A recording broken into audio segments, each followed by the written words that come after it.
Okay.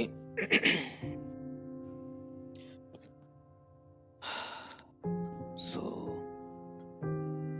ரொம்ப நாளுக்கு அப்புறம் மைக்கில் உட்காந்துருக்கேன். ஆக்சுவலி ஆஃப்டர் சூரரை போட்டு பார்த்து முடிச்சதுக்கப்புறம் என்னோட கொஞ்சம்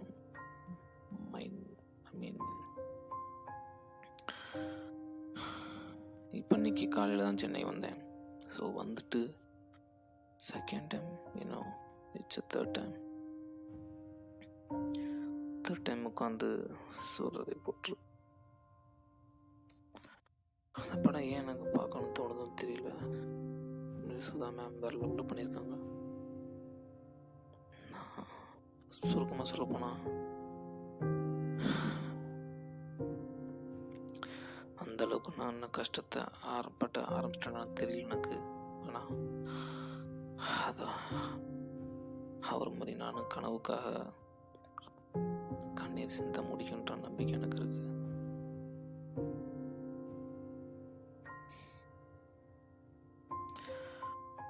நான் என்ன தப்பு பண்ணேன்னு தெரியல. எனக்கு இந்த மாதிரி ஒரு கனவு எனக்குள்ள வந்து தொலைஞ்சிருச்சு. இது என்னோட கனவு, என்னோட லைஃப். நான் எப்படி என்னோட வாழ்க்கையை அனுபவிக்கணும் அல்லது எப்படி வாழ ஆரம்பிக்கணும் அப்படின்றத பற்றி நான் தான் முடிவு பண்ணி ஆகணும். ஸோ இன்னமும் அடுத்த லைஃப்பை எப்படி கொண்டு போகணும் அப்படின்ற எந்த ஒரு ஐடியாவும் இல்லாமல்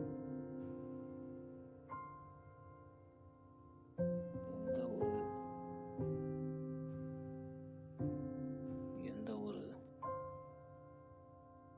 பிளானும் இல்லாமல் இப்படியே உட்காந்துட்டு இருந்தேன் அப்படின்னா அடுத்த கட்டம் எனக்கு எப்படி இருக்க போகுதுன்னு தெரியல.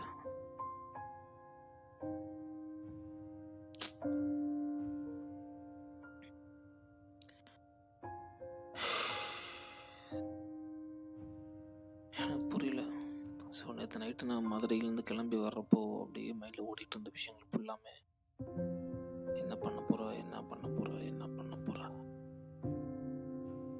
எப்படி பண்ண போகிறா,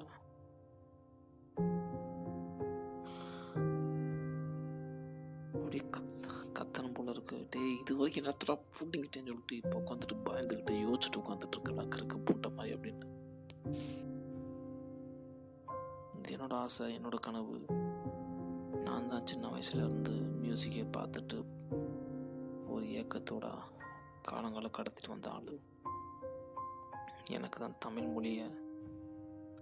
மொழியில் நினச்சதை மனசில் உள்ள வார்த்தைகளை முடியுமா வெளியே கொண்டு வர முடியும்.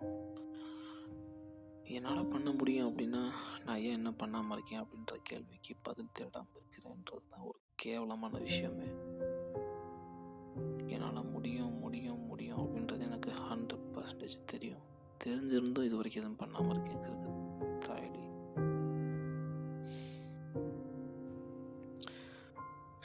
சூரரை போட்டு படத்தில் கிளைமேக்ஸில் பார்த்து அவங்க அம்மாவோட முகம் தான் ஞாபகத்துக்கு வருது. எங்கள் அம்மாவோட முகத்தையும் அப்படி பார்க்கணும், எங்கள் அப்பாவோட முகத்தையும் அப்படி பார்க்கணும்னு ஆசைப்படுறேன்.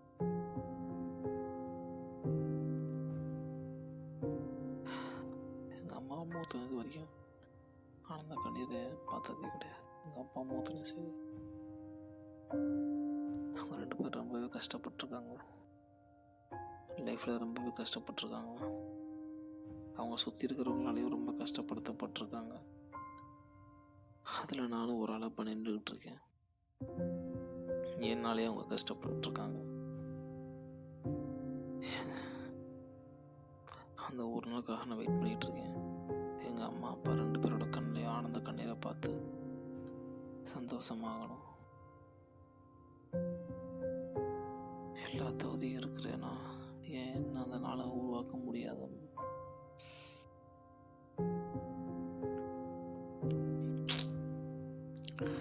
ஒன்று புரிஞ்சுக்கிட்டே, உன் லைஃப்பை எந்த மாதிரி நீ வாழணும்னு நினைக்கிறியோ வாழ்ந்து கடந்து போயிட்டு உன் கையில் டைம் கம்மியாக இருக்குன்றத புரிஞ்சுக்கோ.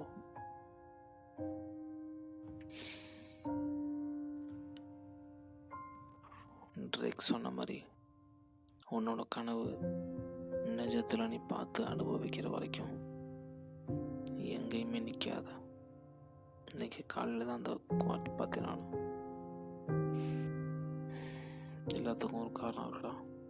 போ, ஓட ஆரம்பி. உன்னால் முடியும். உன்னால் முடியுன்றது உனக்கு நல்லாவே தெரியும்.